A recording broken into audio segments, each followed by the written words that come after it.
Look at the last 3 people you dated, or your 3 closest friends. Notice a pattern? They didn't gravitate to you because you were lucky. They found you because they were drowning. And to a drowning person, you look exactly like a lifeboat. Today, we're going to dissect the dark psychology of the fixer. We will uncover why your nervous system actively hunts for broken people and how to rewrite the invisible magnet inside you. By the end of this video, you will know exactly how to close your emotional emergency room for good. It always starts the same way. You listen, you advise, you absorb their chaos. You stay awake at 2 a.m. talking them off a ledge. You convince yourself it is pure empathy. But slowly, your energy drains. Your own goals stall. And the worst part, when you finally collapse, when you actually need someone to hold you, the room is completely empty.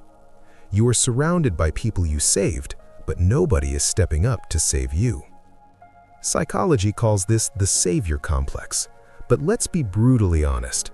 This isn't just kindness. It is a brilliant subconscious survival strategy. When you focus entirely on repairing someone else's shattered pieces, you never have to look at your own. You attract chaos because calm feels terrifying. Calm means you have to sit alone with your own mind.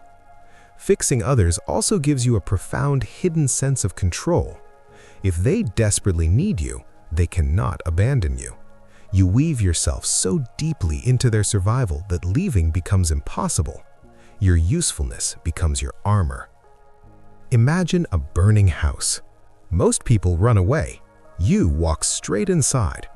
You find someone sitting in the flames, but instead of dragging them out, you sit down next to them.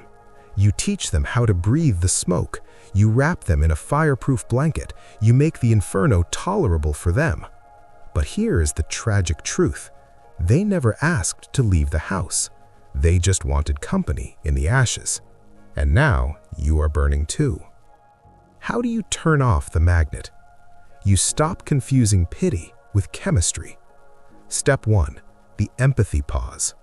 When someone drops a crisis in your lap, count to 3. Do not offer a single solution. Just say, "That sounds incredibly hard." Let the dead air sit. Watch how they react when you refuse to play the savior. Step 2. The mirror test. Ask yourself one brutal question. Would I still want this person in my life if all their problems disappeared tomorrow? If the answer is no, you don't love them, you love the project. Step 3. Drop the tools.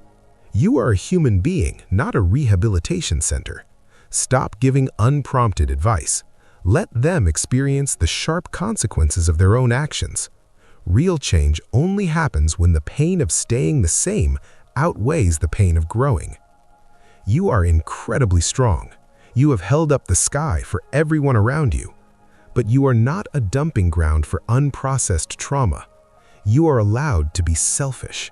You are allowed to demand relationships that nourish you instead of bleeding dry. Your worth is not measured by how much agony you can carry for someone else. You do not have to be useful to be lovable. So you put the tools down, you set the boundary, you stop fixing them. But what happens next is the most dangerous phase of the process. Because when a fixer suddenly resigns, the broken people relying on you don't just quietly walk away. They fight back. They manipulate.